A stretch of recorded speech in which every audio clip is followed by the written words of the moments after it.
The front door slammed against the wall with a force that made the hallway frame shiver, the family photos rattling as if protesting the intrusion. A woman in her 50s stormed in like a whirlwind, her presence filling the kitchen with a sharp scent of authority and polyester. Her face was twisted in righteous fury, eyes blazing as she swung a clipboard through the air like it were a weapon. A shiny HOA president pin glinted on her blazer, catching the slanting afternoon sun filtering through my windows, making her appear almost radiant in her self-assigned importance. "This is the third violation this month," she shrieked, her voice cutting through the air like a siren's wail. "Your grass is half an inch too tall. Your garbage cans were visible for 37 minutes past pickup time. And don't even get me started on that eyesore you call mailbox."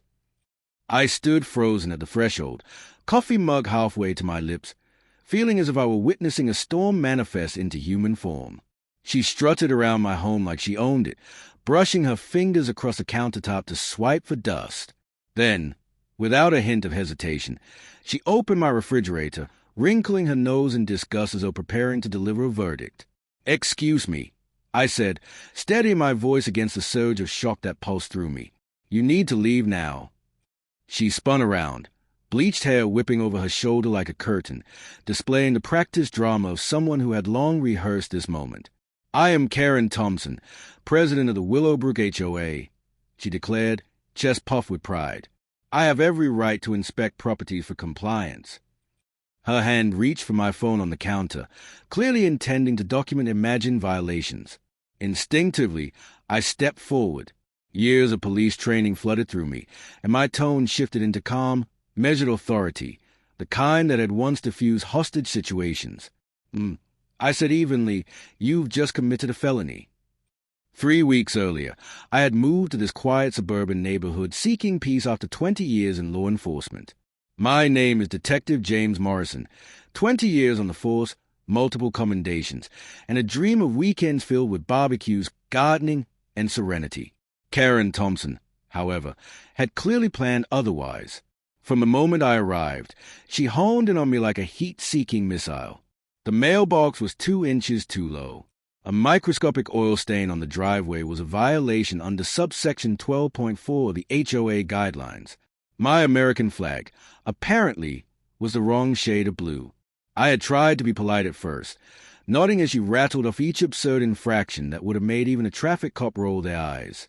Neighbors had warned me, their weary voices carrying the tone of veterans who had survived her reign. "That's just Karen," they would say with a resigned shrug. "She's been president for 5 years. Thinks she runs a military base." I figured I could handle one overzealous HOA president. Then came the barbecue. That Saturday, I had hosted a small, friendly gathering. Neighbors, burgers sizzling on the grill, classic rock humming in the warm air, laughter mingling with the scent of cooked meat. We wrapped up by 8, well within noise regulations. But at 6:30, Karen arrived, tape measure in hand, as if summoned by some cruel destiny, her eyes alight with triumph. 4.7 feet, she announced, measuring the distance from my grill to the property line. HOA regulations required 5. What followed was psychological warfare in miniature. Anonymous notes typed in all caps began appearing on my door daily. "Your hedges are asymmetrical. Your doormat is not regulation brown.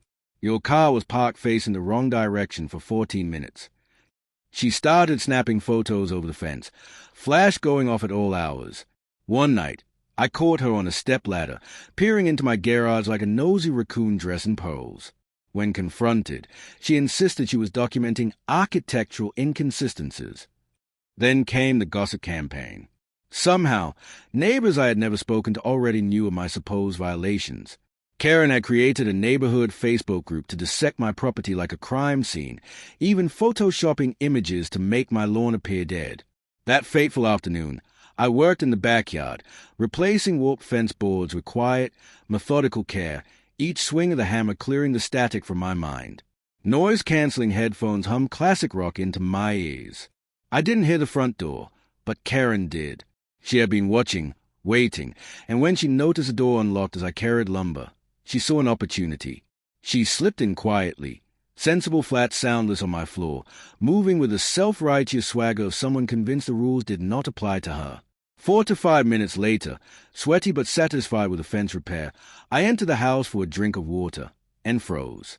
Karen was at my dining table, bent over like a burglar cataloging loot.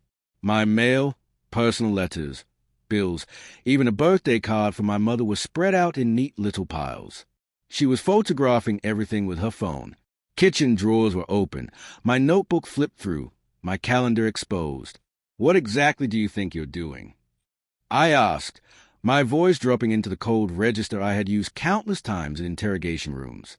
She straightened, clutching her clipboard like a shield. "I'm conducting a lawful HOA inspection.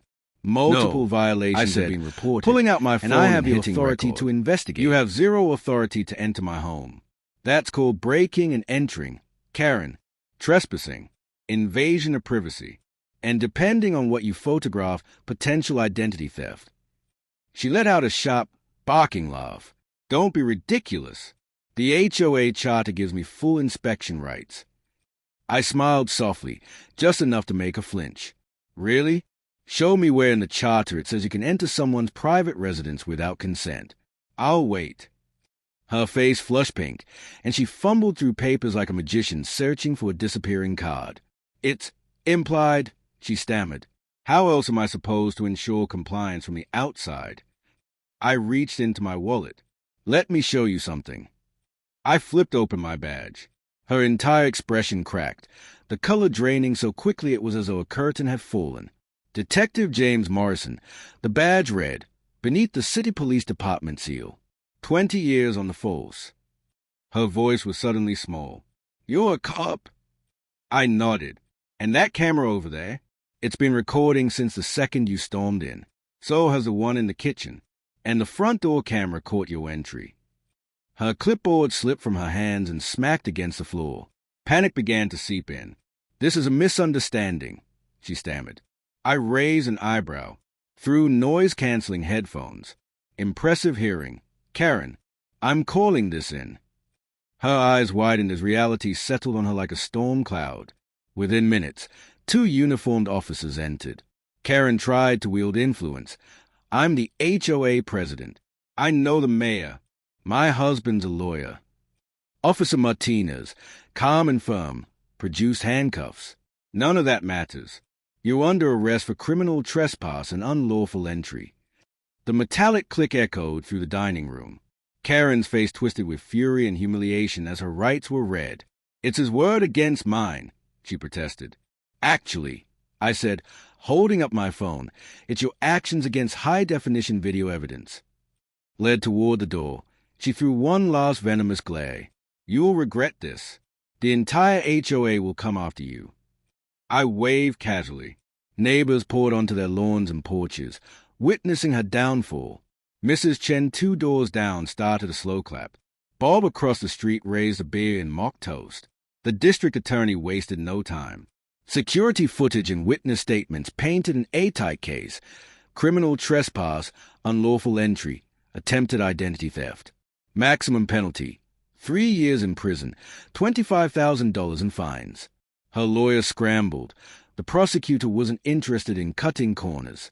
2 months later, Karen Thompson stood before a judge. 1 year probation, $5,000 in fines, and 200 hours of community service. The HOA board convened immediately afterward, unanimous vote to remove her.